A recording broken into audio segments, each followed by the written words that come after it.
Amén. Y voy a hablar bajo el tema nuestra gran necesidad de Dios. Amén. Nuestra gran necesidad de Dios. Este es el famoso mensaje que Pablo dio a los atenienses, ¿verdad? Que adoraban muchos dioses. Los griegos siempre fueron muy religiosos, muy supersticiosos, muy idólatras. Y tenían altares para muchos dioses y pusieron uno por si acaso al Dios no conocido, ¿verdad? Y a ese era el que Pablo estaba anunciando, porque ellos no le conocían. Pero en esta mañana no voy a hablar del Dios no conocido, porque ustedes han conocido del Señor. Voy a hablar, ¿verdad?, de esa necesidad que tenemos del Dios, amén, a quien tanto decimos venerar. Gloria al Señor. Hechos 17:24 dice así la palabra, en el nombre del Padre, del Hijo y del Espíritu Santo. El Dios que hizo el mundo y todas las cosas que en él hay, siendo Señor del cielo y de la tierra, no habita en templos hechos por manos humanas, ni es honrado por manos de hombres, como si necesitase de algo, pues Él es quien da a todos vida y aliento y todas las cosas. Y de una sangre ha hecho todo el linaje de los hombres, para que habiten sobre toda la faz de la tierra. Y les ha prefijado el orden de los tiempos y los límites de su habitación, para que busquen a Dios, sin alguna manera, palpando, puedan hallarle, aunque ciertamente no está lejos de cada uno de nosotros. Porque en Él vivimos y nos movemos y somos, como algunos de vuestros propios poetas también han dicho, porque linaje suyo somos. Siendo pues linaje de Dios, no debemos pensar que la divinidad sea semejante a oro o plata o piedra, escultura de arte y de imaginación de hombres. Pero Dios, habiendo pasado por alto los tiempos de esta ignorancia, ahora manda a todos los hombres en todo lugar que se arrepientan, por cuanto ha establecido un día en el cual juzgará al mundo con justicia por aquel varón a quien designó, dando fe a todos con haberle levantado de los muertos. Leamos todos el 30. Pero Dios, habiendo pasado por alto los tiempos de esta ignorancia, ahora manda a todos los hombres en todo lugar que se arrepientan. Amén. ¿Puede sentarse? Gloria al Señor. Amén. Nuestra gran necesidad de Dios. Amén. De este Dios único y verdadero, ¿verdad? Al cual Pablo le presenta a los atenienses. Aunque mucha gente cree en muchos dioses, sabemos que solo hay un Dios verdadero, ¿verdad? Primera de Corintios 8:6 dice: solo hay un Dios, el Padre, del cual proceden todas las cosas, y nosotros somos para Él. Y un Señor, Jesucristo, por medio del cual son todas las cosas, y nosotros por medio de Él. Amén. Ese Dios verdadero que se ha revelado a la humanidad, ¿verdad? De tantas maneras, a través de la creación, a través de su palabra, a través de Jesucristo. Amén. Gloria al Señor. Quiere que nosotros entendamos la gran necesidad que tenemos de Él, ¿verdad? Y cuando entendemos lo mucho que necesitamos a Dios, le vamos a buscar y le vamos a servir con todo nuestro corazón. No sé por qué hay gente que piensa, ¿verdad? A veces como que Dios le necesita, ¿verdad? Que es al revés la cosa. A veces pensamos que Dios nos necesita, que Dios necesita mis talentos, mis capacidades. Y pensamos, ¿verdad? Como que si yo no hago algo, la iglesia se va a caer, que Dios me necesita. Mi hermanos, mire, cualquier cosa que nosotros podamos hacer es por su misericordia. Y los talentos y las capacidades que tenemos las dio Él. Amén.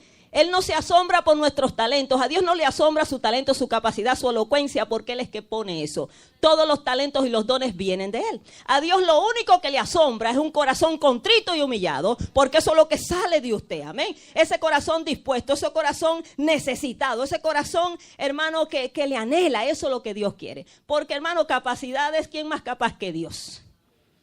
Óigame, y dice la palabra que Él usa lo más vil, lo más menospreciado, lo que no es, para avergonzar a los sabios y a los entendidos. Entonces, tenemos que entender nuestra gran realidad de la necesidad que tenemos de Dios. Fíjese, este versículo que leímos, Hechos 17:24, dice: el Dios que hizo el mundo y todas las cosas que en él hay, ¿verdad? El Creador, siendo Señor del cielo y de la tierra, no habita en templos hechos por manos humanas, ¿verdad? ¿Cuánto nos gusta impresionar a Dios con lo que hacemos nosotros con nuestras manos, ¿verdad? Por ejemplo, los grandes templos, las grandes catedrales, o la gente le encanta impresionar a Dios. Pero dice, Dios no habita en un templo hecho por manos humanas. Eso no es la intención de Dios. Incluso Dios no habita en este templo de paredes de cemento, no. Dios habita en templos que Él mismo ha hecho, nuestros cuerpos, nuestro ser, ¿verdad? Él quiere habitar. Nosotros somos el verdadero templo del Espíritu Santo. Esta casa está Dios porque nosotros estamos aquí. La iglesia somos nosotros, ¿verdad? El templo no se va con Cristo, las paredes no se van, usted y yo vamos con el Señor. Él habita en nosotros, ¿verdad? Y si Él está en un lugar es porque su pueblo está ahí, es porque hay un hijo de Él ahí, ¿verdad? Entonces a Dios no le impresionan las construcciones, lo bonito que usted puede hacer las cosas, ¿verdad? Él quiere corazones que le anhelen. Ni es honrado por manos de hombres como si necesitase de algo, porque Él es el que da a todos vida y aliento y todas las cosas, ¿verdad? Dios no necesita nada de nosotros. Decimos servirle a Dios, y es verdad, pero a Dios se le sirve sirviendo al prójimo. Cuando Jesús venga en su reino, ¿verdad? Dice el juicio de las naciones en Mateo 25, versículo 31, que el Señor llamará cuentas y dirá: venid, benditos de mi Padre, heredad del reino preparados para ustedes desde la fundación del mundo, ¿verdad? Porque tuve hambre, me disteis de comer, tuve sed, me disteis de beber, fui forastero, me recogisteis, estuve desnudo y me cubristeis en la cárcel y vinisteis a mí, ¿verdad? Cosas que debemos hacer por las personas. Pero los escogidos dirán: ¿y cuándo te vimos así, Señor? Por cuanto lo hicisteis a uno de esos más pequeños, a mí lo hicisteis. Entonces nosotros en realidad no podemos hacerle nada al Señor, ¿verdad? Directamente. Él no necesita de nada ni de nadie. Él es autosuficiente. Él se sostiene a sí mismo, ¿verdad? Y Él es independiente. Él no depende de nada ni de nadie. Pero Él, cuando lo hacemos a otros, servimos a Dios sirviendo al prójimo. Pero a la misma vez también dejamos de servir a Dios cuando no servimos al prójimo. Porque al otro grupo le va a decir lo mismo. Tuve hambre y no me disteis de comer, tuve sed, no me disteis de beber, ¿verdad? Y todas esas cosas. Y ellos dirán: Señor, ¿cuándo te vimos así? No te servimos, por cuanto no lo hicisteis. A uno de esos más pequeños, a mí tampoco lo hicisteis. Entonces tengamos cuidado de pensar, ¿verdad? Que Dios nos necesita, hermanos. Solamente es por su misericordia, ¿verdad?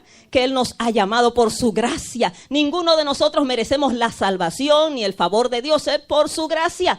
Gloria al Señor. Y si Él, mire, y es tan grande la misericordia de Dios que no solo nos salva, sino que nos quiere usar, quiere que nosotros seamos sus instrumentos. Él puede hacer su obra sin mí, sin usted, pero Él quiere usarnos. Si nos dejamos usar, claro está. Si no nos dejamos usar, Él busca otro. Y ya, así de sencillo, su obra seguirá adelante. Amén. Pero nosotros seremos desechados. Por eso dijo Pablo: yo tengo cuidado, no sea que habiendo sido yo mensajero para otro, yo sea eliminado. Hay que tener cuidado, ¿verdad? Un corazón contrito y humillado es lo que Dios quiere de nosotros. Gloria al Señor. Fíjese, ¿puede el hombre vivir sin Dios? ¿Verdad? Una pregunta que nos hacemos. Sabemos que no, los que conocemos al Señor, ¿verdad? Ningún ser humano puede vivir si no es por la misericordia del Señor. El hombre puede existir sin reconocer a Dios en su vida. Dios le extiende su misericordia hasta en eso, pero en realidad no puede vivir sin Dios. Nosotros necesitamos a Dios no solamente para cuando partamos de esta tierra, ¿verdad? Para que nos lleve a la gloria. Hay gente, ¿verdad?, que nunca se acuerda de Dios en su vida. Eso sucede mucho en la religión tradicional. Nunca se acuerda de Dios en su vida, hermano. Fue un pecador empedernido y cuando se muere, pues lo venimos aquí, lo traen a la iglesia, ¿para qué? Para que lo saquen de pena y lo lleven a descansar. Y después dice el líder que Dios acoja en su santo seno el alma de una persona que quizás nunca buscó a Dios, por ahora que Dios lo reciba. Y todo el que se muere está allá arriba. No importa la vida que haya vivido aquí, las cosas no son así. A Dios no solamente le necesitamos para partir de esta tierra, claro, todos los necesitamos, ¿verdad? Asegurar nuestra eternidad. A Dios le necesitamos en cada instante de nuestra vida, hermano, desde que nacemos hasta que morimos. No desde que nacemos, desde que somos formados en el vientre, hasta antes de nacer, necesitamos del Señor. Porque Dios puede, hermano, en su misericordia nos hace nacer, pero también, ¿y si no nacemos? ¿Cuántos niños no mueren en el vientre? Solamente su misericordia nos da vida. A Dios lo necesitamos en toda nuestra existencia. A lo largo de toda nuestra vida necesitamos al Señor y debemos reconocer eso. Fíjese, el hombre necesita a Dios para existir y nacer. Amén. El hombre necesita a Dios para existir. Fíjese, Dios es independiente, no depende de nada ni de nadie. El hombre es un ser dependiente. Depende de Dios para existir. Usted no eligió existir. Usted no pidió nacer. Dios le dio vida. Dios le dio la existencia. Amén. Usted ni siquiera eligió ni el hogar donde nacer, ni los padres que nacer. Todo eso fue voluntad del Señor. Por eso dice que Dios les ha prefijado los tiempos y el límite de su habitación a los hombres. Significa que Él ha prefijado el tiempo que usted va a vivir y dónde iba a nacer y dónde se iba a mover. Usted no hace las cosas porque usted quiere. Dios le puso donde Él quiso que usted estuviera. Amén.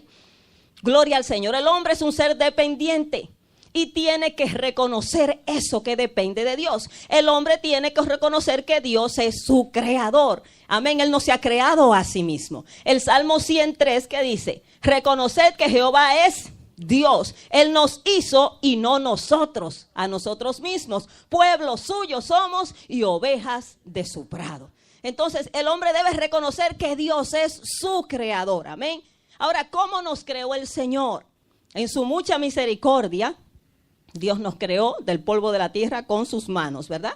El mundo y todas las cosas los hizo con su palabra, diciendo hágase, pero cuando viene al hombre, dice que tomó polvo de la tierra y hizo un muñeco de barro, ¿verdad? Y luego le sopló aliento de vida. Oiga, ¿de qué somos hechos? Del polvo de la tierra. Para que entendamos, hermanos, nuestra bajeza, entendamos, hermanos, nuestra necesidad de Dios. No fuimos hechos de oro, ni de perla, ni de diamantes. Para que entendamos, hermanos, que necesitamos a Dios, que somos seres frágiles, hermanos, seres realmente, ¿verdad? El polvo es lo que se pisa. ¿Por qué nos creemos la gran cosa? Para que entendamos que le necesitamos. Ahora, Dios de cualquier material saca maravillas, porque Él es un gran diseñador, ¿verdad? Gloria a Dios. Dios hizo al hombre del polvo de la tierra, le puso límites, lo que habíamos leído el versículo 26, y de una sangre ha hecho todo el linaje de los hombres, aunque en el mundo se hacen distinción de sangre, y se dice que los que están en la realeza tienen sangre azul, pero yo nunca he visto sangre azul. Siempre que le pinchan es roja, y si está azul es porque se está muriendo, porque se coagula, ¿no? Como se pone medio morado, hay que tener cuidado con esa sangre azul. Pero la sangre de todo el mundo es roja, no he visto otro color, ¿verdad? Porque todos venimos de Adán y Eva. No hay aquí nadie ¿verdad? De un ser superior. De una sangre ha hecho todo el linaje de los hombres para que habiten sobre toda la faz de la tierra, y les ha prefijado el orden de los tiempos y los límites de su habitación. O sea, Dios ha prefijado nuestro tiempo, nuestra vida, y dónde nos movemos, dónde nacemos. Él nos ha puesto límites. El hombre no puede ir más allá de esos límites. ¿Para qué? Para que busquen a Dios y en alguna manera, palpando, puedan hallarle, aunque ciertamente no está lejos de cada uno de nosotros. ¿Qué quiere decir ese versículo? Para que busquen a Dios en alguna manera, palpando, como a tientas, puedan hallarle. Significa, hermanos, que aunque una persona no tenga un conocimiento del Dios verdadero, si le busca de corazón, de alguna manera le encuentra. Si le busca aunque sea a tientas. ¿Se acuerda de Cornelio? Óigame, Cornelio era un pagano, comenzó a orar al Dios de Israel, comenzó a orar y a hacer ayunos, y el Señor se les reveló. Todo aquel que busca a Dios de verdad, no importa que sea un pagano, Dios se les revela, aunque sea palpando. Dios quiere revelarse a los hombres, y donde hay vidas que quieren conocerle, Él se les revela. Amén. Eso es lo que quiere decir, que Dios a todos los hombres le da la oportunidad de que le busquen. Todos, ¿verdad? Si le buscan, le encuentra. Dice Jeremías 29:13, me buscaréis y me hallaréis, porque me buscaréis de todo vuestro corazón. Si usted está buscando a Dios y no lo ha encontrado, chequee su corazón. Hablábamos del gozo que debe haber en un cristiano, ¿verdad? De estar en la casa de Dios. Mire, hermano, la hermana hablaba, ¿verdad? De que ella conoció a Cristo y se fue la depresión y se fue la tristeza. Gloria a Dios por eso. Yo personalmente creo que un cristiano no debe estar deprimido. No significa que no puede, no debe. Porque a lo que nosotros le damos cabida, ¿verdad? ¿Por qué? Porque la depresión tiene que ver con un estado de desesperanza, donde yo no tengo esperanza, no tengo ayuda, me tiro en un abandono. ¿Y nosotros quién es nuestra esperanza? ¿Quién es nuestra ayuda? Hablaba en esta mañana, antes de venir aquí, estaba viendo una entrevista de un señor que es un motivador profesional, él es inconverso. Y él hablaba de cómo él se supera y se encontró a sí mismo, y él medita mucho. Y la meditación, pues esa meditación es peligrosa porque se ponen ahí a darle lugar a espíritu. No es orando a Dios, abren la puerta a los espíritus porque no oran a nadie. Y de ahí vienen energías positivas y negativas, dicen ellos. Y él hablaba de esa autosuperación, ¿verdad? Y que él buscaba eso. Y yo decía, pero ¿por qué no busca a Dios? Y que él toda su ansiedad él la depositaba en esa meditación. ¿Por qué no la deposita en Dios? Dice, echando toda vuestra ansiedad sobre él, porque él tiene cuidado de vosotros. Óigame, entonces el cristiano que sabe a quién acudir, porque él es inconverso, ¿Por qué tiene que estar angustiado y afligido y lleno de desesperación? ¿A quién debemos ir? Ya el Señor dijo, ven, echa tu carga, pon tu carga, vengan los trabajados, los cargados, yo los voy a hacer descansar. Echa toda tu ansiedad, tu depresión sobre Él. Él tiene cuidado, Él no habla mentira, Él tiene cuidado, Él te va a hacer descansar, pero no la queremos echar. ¿Por qué? Porque hay requisitos. El Señor dice, confía en mí, lleva mi yugo, lleva mi palabra y vas a hallar descanso para ti, ¿verdad? Para tu alma. Pero prefiero seguir con mi depresión y buscando otras alternativas en vez de venir a Cristo y depositar todo eso a los pies de Cristo. Y la hermana dice, se fue la depresión. Y yo decía, wow, es la realidad, porque hoy hay personas que se llaman cristianos y siguen en ese estado de desesperanza y depresión. Hermano, no están confiando realmente en Cristo. Hay que depositar eso. Óigame, yo he aprendido eso, todo lo que me agobia, al altar. Todo lo que me agobia, ahí me tiro, derramo mi corazón. Fue lo que hizo Ana. Dice que lloró en amargura de alma. Ana estaba amargada porque era estéril, no tenía hijos. Para una mujer en ese tiempo era gravísimo. Para algunas hoy es una bendición, pero en aquel tiempo. En aquel tiempo, hermanos, donde esas mujeres esperaban ser la madre del Mesías. Y donde, óigame, esa era la dicha de la familia, de que seguía la herencia familiar, las heredades. Y si no había hijos y más varones. Ana estaba amargada, lo dice la Biblia. Y se sentía mal, desesperada. ¿Y qué hizo Ana? Se fue al altar, derramó su corazón allí delante de Dios, hermano. Dice que oró largamente a la presencia del Señor, hasta la tuvieron por ebria, ¿verdad? El líder del tabernáculo, el sacerdote. Y ella no se ofendió, ella derramó su corazón. Pero que usted cree, ¿verdad? Dios le contestó su petición y no solamente le dio un hijo, que fue un tremendo siervo de Dios, Samuel, sino que le dio 5 más. ¡Wow! ¡Qué tremendo es el Señor! Porque el primero ella dijo, Señor, te lo voy a dedicar a ti. Aunque tú me lo des, es para dártelo para atrás. Es como que no me lo dieras, te lo voy a devolver. Y como Dios no se queda con nada de nadie, lo que usted le da a Dios se lo multiplica. Hermano, Dios es tremendo. Cuando usted le da a Dios, usted no queda en pobreza. Y Ana le trajo ese niño a Dios al tabernáculo a los 5 años. Trajeron, más o menos se cree, ¿verdad?, a Samuel al tabernáculo y Ana se desentendió, se lo trajo al Señor, allí fue criado y Dios le dio 5 más. Aquella estéril, ¿verdad? Gloria al Señor. Aquella que era burlada, ahora pues estaba llena de gozo, ¿verdad? Y era la madre de un gran profeta del pueblo de Israel. Entonces, aquí es que está la solución. En buscar a Dios está la solución de todos los problemas del hombre. Gloria a Dios. Es por Dios que el hombre vino a existencia. Y es por Dios que el hombre puede nacer. Fíjese, el Salmo 139, versículo 13. Mire qué hermoso está eso. Salmo 139, 13 dice, porque tú me formaste, porque tú formaste mis entrañas. Está hablando David. Tú me hiciste en el vientre de mi madre. O sea, mire el bebé desde que se está formando, Dios lo está creando. Es un ser de Dios, amén. Por eso nosotros no podemos disponer de la vida de ese baby, porque es de Dios. Dios es el que le da vida. Y el versículo 16 dice, mi embrión vieron tus ojos. Cuando era solo un embrión, hermanos, vieron tus ojos. Y en tu libro estaban escritas todas aquellas cosas que luego fueron formadas, sin faltar una de ellas. Gloria al Señor. Debemos nuestra existencia al Dios a cuya imagen fuimos hechos, los reconozcamos o no. Amén. El hombre necesita de Dios para existir y para nacer. Pero el hombre necesita de Dios para subsistir, para sobrevivir aquí en la tierra, para continuar su existencia en la tierra. No solamente cuando nace, en todo nuestro peregrinaje en este planeta. El hombre debe reconocer que Dios es su sustentador. Amén. No solamente su creador, sino también el que le sostiene a lo largo de su vida. Gloria al Señor. Mire, Dios es tan misericordioso que Dios sostiene aún hasta los inconversos. ¿Sabía usted eso? Dice la Biblia en Mateo 5:45 que Dios hace salir su sol sobre malos y buenos. Y hace llover sobre justos e injustos. O sea, necesitamos el sol, necesitamos la lluvia para que la tierra produzca. Pero Dios lo da a todos, le sirvan o no le sirvan. O sea, Dios es el que sustenta todas las cosas con la palabra de su poder, dice la Biblia. Gloria al Señor. Pero Dios no es solamente el sustentador del hombre. Dios es el sustentador de los animales. Dios es el sustentador de toda la creación. Gloria a Jesús. En Colosenses 1:16 dice, porque en Él, en Jesús, fueron creadas todas las cosas. Las que hay en los cielos, las que hay en la tierra, visibles e invisibles, sean tronos, sean dominios, sean principados, sean potestades. Todo fue creado por medio de Cristo y para Él. Pero el versículo 17 dice, y Él es antes de todas las cosas, y todas las cosas en Él subsisten subsisten. Amén. En Él sobreviven, en Él se sostienen. Gloria al Señor. Hermano, mire, si Dios no estuviera atento al universo, se cae todo, se destruye todo, pero Dios está ahí pendiente de que el sol haga su trabajo, las estrellas, la luna, que todo esté en su órbita, que todo esté en su orden. Dice que Él llama a sus estrellas, Él le habla como a un ejército. Dios tiene cuidado de toda la creación. Oiga lo que dice el Salmo 104. Mire, esos versículos están hermosos. Salmo 104, versículo 14 al 15 y versículo 24 al 30. Oiga lo que dice, eso está bello, bello.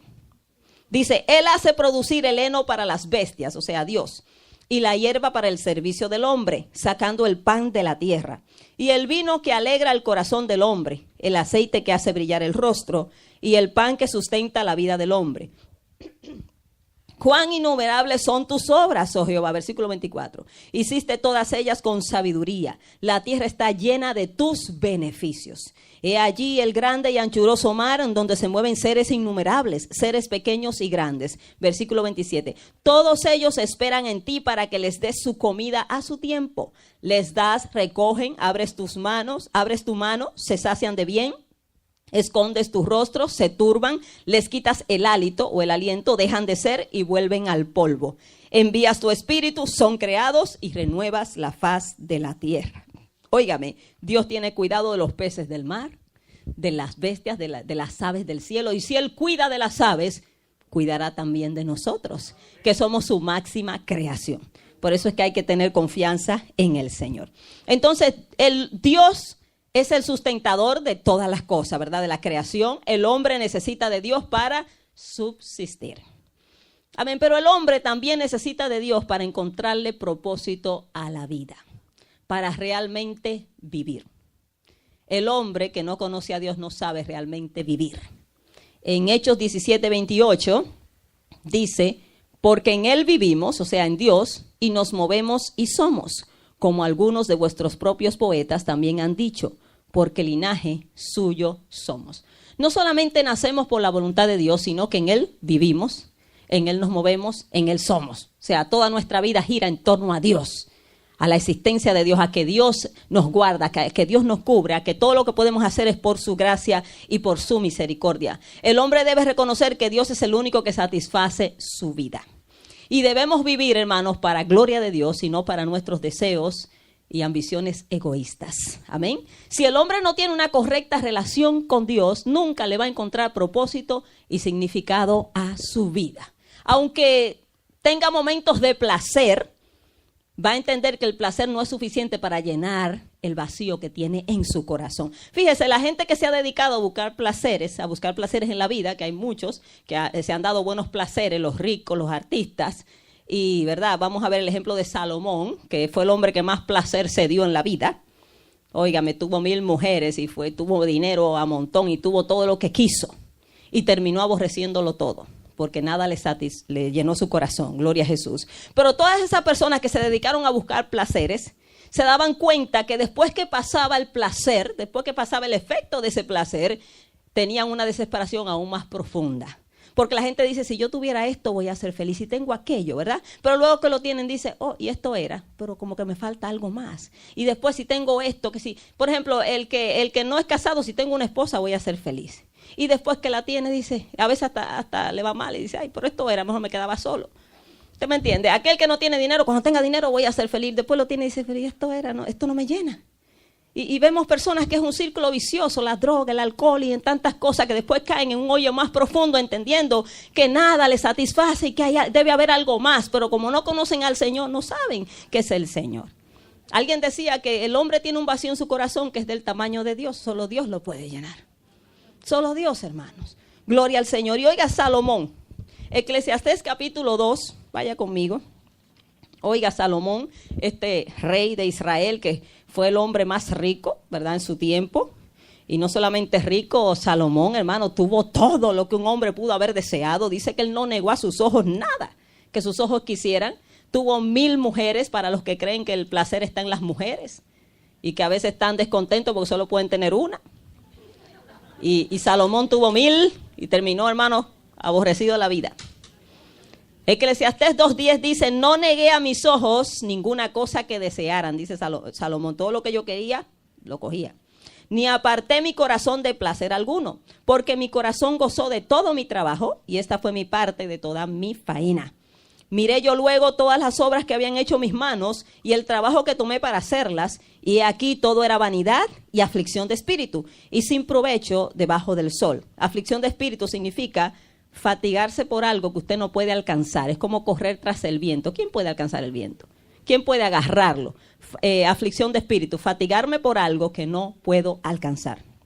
Y el versículo 17 de Eclesiastés 2 dice, aborrecí por tanto la vida, aborrecí mi vida, porque la obra que se hace debajo del sol me era fastidiosa, por cuanto todo es vanidad y aflicción de espíritu. Esto terminó diciendo Salomón en Eclesiastés 12:8. Él dice, vanidad de vanidades. Todo es vanidad. O sea, todo es hueco, todo es pasajero, nada tiene sentido, nada llena en la vida. Y en el versículo 13, Eclesiastés 12:13 termina diciendo esto. El fin de todo el discurso oído es este. Lo que yo te quiero enseñar con todo lo que te dije es este. Teme a Dios y guarda sus mandamientos, porque eso es el todo del hombre. Salomón concluyó que el temor a Dios era lo que llenaba su vida. Esto es el todo, esto es lo que realmente llena, satisface, ¿verdad? Gloria al Señor. Hay más que vivir que lo terrenal, hermano. Nosotros no vivimos para lo terrenal, hay más por qué vivir. Jesús dijo en Mateo 4:4, no solo de pan vivirá el hombre, sino de toda palabra que sale de la boca de Dios. Esto significa que no es el pan terrenal que a usted lo mantiene vivo, amén. Es por la palabra de Dios que usted está vivo. Esa palabra que es espíritu y es vida. Cuando Dios diga que usted se va, no hay pan que lo sustente, no hay comida que le valga. Cuando nos toca ahí, no es Dios que nos mantiene vivos, es su palabra, es su misericordia. Gloria al Señor. Su palabra es espíritu y vida. Y solamente cuando el hombre reconoce a Dios en su vida, puede encontrarle satisfacción y plenitud a su vida. Proverbios 3:5-6 dice, fíate de Jehová de todo tu corazón y no te apoyes en tu propia prudencia. Reconócelo en todos tus caminos y Él enderezará tus veredas. Yo no busco a Dios para que Dios me resuelva un problema. Yo busco a Dios, hermanos, porque le necesito, porque le amo, porque quiero estar cerca de Él y para que Él guíe mi vida, para que Él tome control de mi vida. A veces queremos que Dios nos resuelva un problema, pero solamente que haga eso, pero mi vida la gobierno yo. No, hermanos. Si Dios no guía su vida, usted va a estar en un círculo vicioso donde no va a encontrar propósito a su vida. El hombre necesita a Dios para existir y nacer. El hombre necesita a Dios para subsistir en la vida. El hombre necesita a Dios también para ser salvo. Ahora vamos a hablar de la eternidad. Amén. Usted sabe que el hombre pecó, ¿verdad? Adán y Eva pecaron, ese pecado pasó a nosotros y la muerte pasó a todos los hombres por cuanto todos pecaron. En Romanos 3:23 dice que por cuanto todos pecaron fueron alejados de la gloria de Dios. Entonces el pecado nos ha alejado de Dios, ha corrompido nuestra vida, hermanos. Y algo que el hombre necesita reconocer es su condición pecaminosa delante de Dios. A veces pensamos que estamos muy bien, hermanos. Y aún nos llamamos religiosos y pensamos que estamos bien. Si hubo personas a las cuales Dios le habló fuerte, el Señor le habló fuerte, fue a los religiosos. ¿Usted sabía eso? A los fariseos, los religiosos, los santos, fue que el Señor Jesús le habló más fuerte. Nicodemo, un fariseo, el Señor le dijo, tienes que nacer de nuevo, eres líder religioso, eres un maestro judío de la ley y no había nacido de nuevo. Tengamos cuidado de engañarnos a nosotros mismos.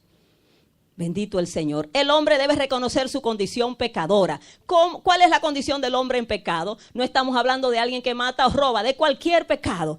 No hay pecado grande ni pequeño delante de Dios. Pecado es pecado y el pecado trae sus consecuencias. La paga del pecado es muerte. ¿Cuál es la condición del hombre pecador delante de Dios? Isaías 1:6, desde la planta del pie hasta la cabeza no hay en nosotros cosa sana, sino herida, hinchazón y podrida llaga. Estamos como una llaga podrida.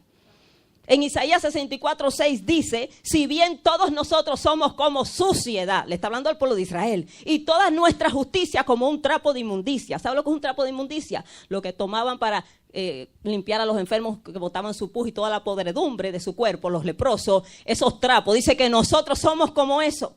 Nosotros somos como suciedad, toda nuestra justicia, la que yo me creo en mí mismo, mis bondades. Ay, qué buena soy. Todo eso es como un trapo de inmundicia. Y todos nosotros caímos como la hoja y nuestras maldades nos llevaron como al viento. Hermanos, todos nosotros nos apartamos del Señor. Todos nosotros nos descarriamos como ovejas. Cada cual se apartó por su camino. Mas el Señor cargó en Jesús el pecado de todos nosotros. Entonces esa es la condición del hombre, hermanos. Esa es la condición del hombre pecador. Usted no ve que el hombre no quiere buscar a Dios, el hombre le huye a Dios. Hasta los cristianos no quieren buscar al Señor, no quieren ir a la iglesia, no quieren congregarse. Y amamos a Dios y nos vamos para el cielo. ¿Para qué el cielo? Si no queremos estar en su casa, mucho menos el Señor nos va a llevar al cielo. Hay que ser realistas. Si usted no ama la casa de Dios, va a estar en el cielo, donde es santidad. Hermanos, ¿dónde está nuestro corazón? Pensamos que somos muy buenos, ¿verdad? Hermanos, somos como suciedad. Debemos reconocer nuestra condición y por lo tanto, por la condición pecadora en que está el pueblo del Señor y la humanidad, es que el Señor nos llama al arrepentimiento, ¿verdad? En Hechos 17:30, pero Dios habiendo pasado por alto los tiempos de esta ignorancia, o sea, teniendo misericordia, ¿verdad?, de la ignorancia de los hombres a través de los tiempos, ahora manda a todos los hombres en todo lugar que se arrepientan, que se vuelvan de sus pecados, que reconozcan sus pecados, por cuanto ha establecido un día en el cual juzgará al mundo con justicia por aquel varón a quien designó, ¿verdad? Jesús fue designado para ser el mediador entre Dios y los hombres, para ser el juez de toda la tierra. Y el Señor demostró que Jesús, amén, es su Hijo, resucitándole de los muertos. Entonces el hombre necesita arrepentirse de sus pecados. Si yo le preguntara a usted cuánto queremos ser salvos, todo el mundo quiere ser salvo. Pero ¿cuántos se quieren arrepentir y dejar la vida vieja, dejar el pecado? Ahí está la cosa, ¿verdad? Todos no queremos ir para el cielo y a todo el mundo lo envían para el cielo. Pero si no nos arrepentimos, todos pereceremos igualmente. Es lo que dice la palabra. Sin arrepentimiento no hay salvación. Ese fue el mensaje de Jesús. A mí me asombra oír gente decir que Jesús nunca predicó arrepentimiento. ¿Usted no ha leído la Biblia? Marcos 1:15. Jesús vino a Galilea predicando el evangelio, arrepentidos y convertidos porque el reino de los cielos se ha acercado. Fue el mensaje de Juan el Bautista, arrepentidos. Fue el mensaje de Pedro, arrepentidos y convertidos para que sean borrados vuestros pecados, Hechos 3:19. Fue el mensaje de Pablo, Hechos 17:30. Es el mensaje de la Biblia, arrepentidos. Dios está llamando a todos los hombres que se arrepientan, no a algunos, a todos. A los religiosos, a los que no son religiosos, a todo el mundo dentro y fuera de la iglesia, arrepentidos. Ese es el mensaje del Señor. Gloria a Dios. Y el hombre debe reconocer a Jesucristo como su Salvador si quiere ser salvo. Dice que aquel varón que Dios designó, aquel que levantó de los muertos, ese es nuestro Salvador. Yo no me puedo salvar a mi manera, con mis propios medios, con mi religión. No hay religión que salve, solamente hay una persona que se llama Cristo. Él es el único Salvador y es el Salvador suficiente para nosotros. Él no necesita de nadie más. No es Jesús no es Jesús y María. No es Jesús y los santos, es solamente Jesucristo. En ningún otro hay salvación. No hay otro nombre bajo el cielo dado a los hombres en el cual podamos ser salvos. Solamente el nombre de Jesús, no hay otro. Bendito el Señor. El hombre tiene que reconocer eso y dejar su religión a un lado. Religión no salva al hombre, al contrario, lo aparta más del camino. Juan 3:36 dice, el que cree en el Hijo de Dios tiene vida eterna. Pero el que rehúsa creer en el Hijo no verá la vida, sino que la ira de Dios está sobre él. En conclusión, necesitamos reconocer nuestra gran necesidad de Dios en toda nuestra vida, hermano, en toda nuestra vida. Es solamente así que le vamos a encontrar propósito a la vida y después de esta, tener la vida eterna. Jesús llamó a esas personas que reconocen su necesidad de Dios, Jesús le llamó pobres en espíritu. Cuando usted oye esa palabra de pobres en espíritu, piensa que es una persona calmada, tranquila, ¿verdad? Es más que eso, no. Fíjese, en Mateo 5:3 Jesús dijo, bienaventurados los pobres en espíritu, porque de ellos es el reino de los cielos. ¿Quién es un pobre en espíritu? Primeramente enfatiza que no es un pobre materialmente, es en espíritu. La palabra espíritu significa vida. Es una persona que reconoce que necesita la vida de Dios. Es una persona que reconoce que está muerta en delitos y pecado y necesita a Dios. Una persona que reconoce su bancarrota espiritual, su ruina espiritual, que depende de Dios para todo, que no puede hacer nada sin Dios. Por lo tanto, siempre está buscando a Dios porque le necesita cada día. Gloria al Señor.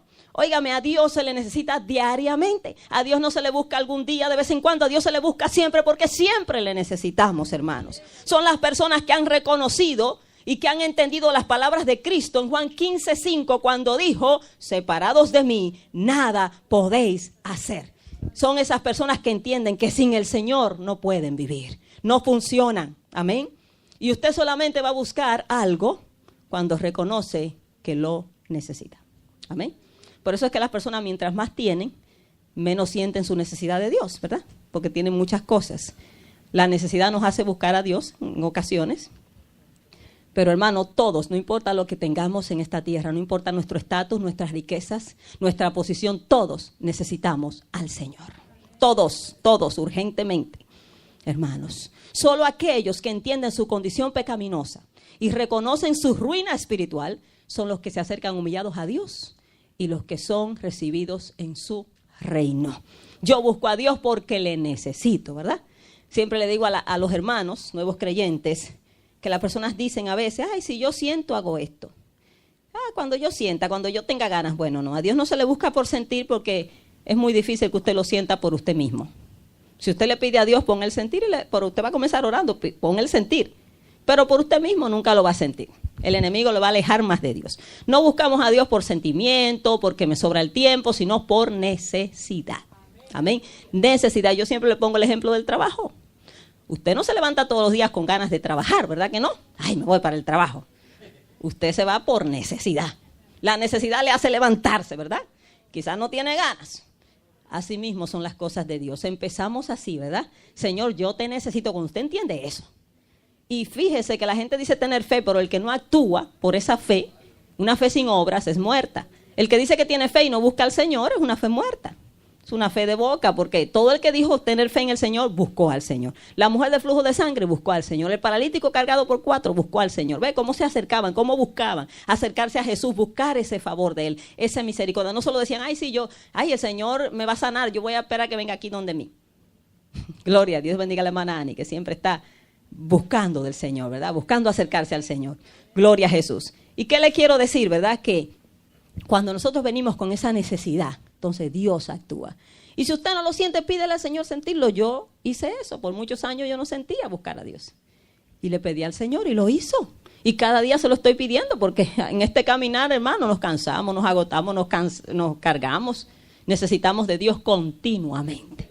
Continuamente. Oiga lo que dice el Señor. Estos versículos están hermosos. Yo espero que usted se los coma. Es la palabra, hay que comérsela. Oiga lo que dice el Señor del pobre y humilde de espíritu. El pobre de espíritu es el que reconoce su gran necesidad de Dios. Isaías 66:2, Dios mirará a aquel que es pobre y humilde de espíritu. Dice el Señor, mi mano hizo todas estas cosas y así todas estas cosas fueron. O sea, tú no me vas a impresionar con lo que tú hagas porque mi mano hizo todo. Tus grandes catedrales, tus grandes templos, tu dinero, tu mansión no me impresionan. Yo lo hice todo, mía es la plata, mío es el oro. Y si tú haces algo es con lo que yo hice, con mi materia prima. Amén. Mi mano hizo todas estas cosas y así todas estas cosas fueron, dice Jehová, pero miraré a aquel, a quien Dios mira, y ahí mirar es sinónimo de atender. Miraré a aquel que es pobre y humilde de espíritu y que tiembla a mi palabra. Oiga a quien Dios atiende, oiga a quien Dios mira, aquel que es pobre y humilde de espíritu y que tiembla a su palabra. Isaías 57:15. Hay gente que no tiembla cuando oye la palabra de Dios, pero va a temblar en el día del juicio cuando se abra en su contra. Ahí va a ver, las rodillas se van a dar una con la otra como Belsasar. El rey Belsasar, que no le tenía temor a Dios y a nadie, se puso a jugar con las cosas de Dios cuando le apareció aquella escritura en la pared, ¿se acuerda? El gran fortachón y bravucón estaba, dice la Biblia, que le temblaba así las rodillas, que le daban las rodillas una a la otra, así lo dice la Biblia. Ahí se le fue la bravura a Belsasar cuando le dieron su sentencia. Quitado eres del reino, quitado, hoy te mueres, le dijo Daniel, hoy te mueres. Así mismo, lo mataron. Hermano, hoy no temblamos, un día vamos a temblar. Mejor temblemos hoy para no temblar mañana. Temblemos hoy en la presencia del Señor. Isaías 57:15, oiga, esto está bello. Yo no sé si a usted la palabra así como que le gusta, como que la saborea, pero hay versículos que usted lo quiere comer así. Porque así dijo el alto y sublime. Óigame, ¿quién está hablando? El alto y el sublime. Alto significa, ¿verdad? El más alto, sublime, el más grande. El que habita la eternidad y cuyo nombre es el santo. Yo habito en la altura y la santidad y con el quebrantado y humilde de espíritu. para hacer vivir el espíritu de los humildes y para vivificar el corazón de los quebrantados. Ahí dice que Dios habita con el quebrantado y humilde de espíritu. ¿Dónde Dios habita? No en templos hechos de manos, no en suntuosos templos, en grandes mansiones. Dios habita con el quebrantado y humilde de espíritu. ¿Para qué? Para darle vida, para hacer vivir su corazón, hermano, para vivificar su vida. Necesitamos la vida de Dios en nosotros. Bendito el Señor. La iglesia necesita con urgencia, hermanos, un derramamiento del Espíritu Santo. El Espíritu Santo es la vida de la iglesia. ¿Usted sabía eso? Necesitamos la vida de Dios, que Dios nos vivifique. Siempre le digo al Señor, como en aquel valle de los huesos secos.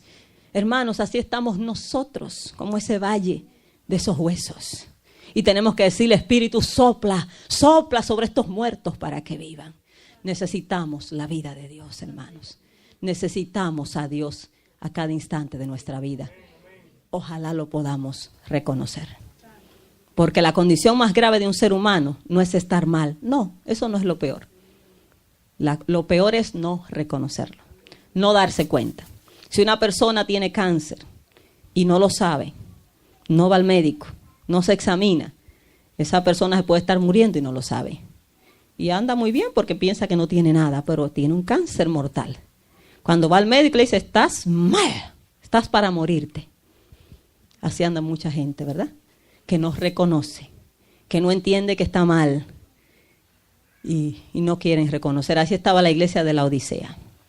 La iglesia rica, la iglesia que todo lo tenía.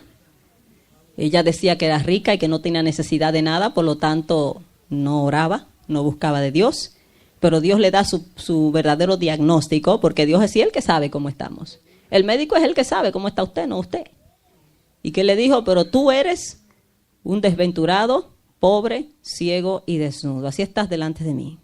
Por tanto, yo te aconsejo que de mí compres el verdadero oro y la verdadera riqueza. Hermanos, Dios nos ayude. Dios nos ayude, hermanos. Necesitamos al Señor. Yo le necesito cada día, cada segundo, cada momento, para que Él me dé vida. Gloria al Señor. Para que Él me sostenga. Bendito el Señor. Dios nos bendiga. Póngase de pie. Gloria al Señor. Nuestra gran necesidad de Dios.